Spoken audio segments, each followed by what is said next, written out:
Chapter 26. The Ziphites went to Saul at Gibeah and said, Is not David hiding on the hill of Hachilah, which faces Jeshimon? So Saul went down to the desert of Ziph with his 3,000 chosen men of Israel to search there for David. Saul made his camp beside the road on the hill of Hachilah, facing Jeshimon, but David stayed in the desert. When he saw that Saul had followed him there, he sent out scouts and learned that Saul had definitely arrived. Then David set out and went to the place where Saul had camped. He saw where Saul and Abner, son of Ner, the commander of the army, had lain down. Saul was lying inside the camp, with the army encamped around him. David then asked Ahimelech the Hittite and Abishai, son of Zeruiah, Joab's brother. Who will go down into the camp with me to Saul?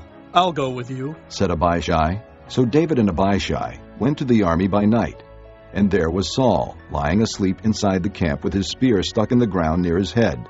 Abner and the soldiers were lying around him.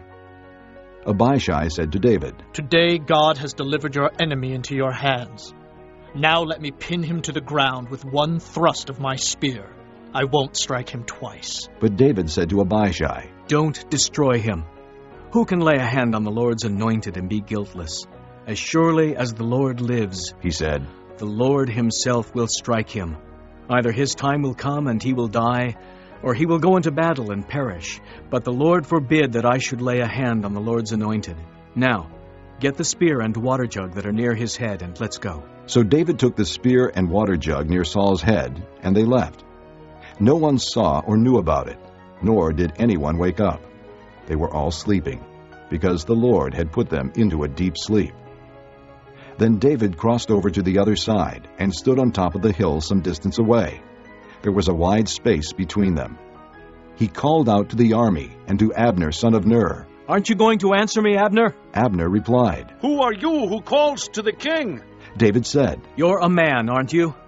And who is like you in Israel? Why didn't you guard your lord the king? Someone came to destroy your lord the king. What you have done is not good. As surely as the Lord lives, you and your men deserve to die, because you did not guard your master, the Lord's anointed. Look around you. Where are the king's spear and water jug that were near his head? Saul recognized David's voice and said, Is that your voice, David, my son? David replied, Yes, it is, my lord the king. And he added, Why is my lord pursuing his servant? What have I done? And what wrong am I guilty of? Now let my lord the king listen to his servant's words. If the Lord has incited you against me, then may he accept an offering. If, however, men have done it, may they be cursed before the Lord. They have now driven me from my share in the Lord's inheritance and have said, Go, serve other gods. Now do not let my blood fall to the ground far from the presence of the Lord. The king of Israel has come out to look for a flea, as one hunts a partridge in the mountains. Then Saul said, I have sinned. Come back, David, my son. Because you considered my life precious today, I will not try to harm you again. Surely I have acted like a fool and have erred greatly. Here is the king's spear, David answered. Let one of your young men come over and get it. The Lord rewards every man for his righteousness and faithfulness. The Lord delivered you into my hands today, but I would not lay a hand on the Lord's anointed. As surely as I valued your life today, so may the Lord value my life and deliver me from all trouble.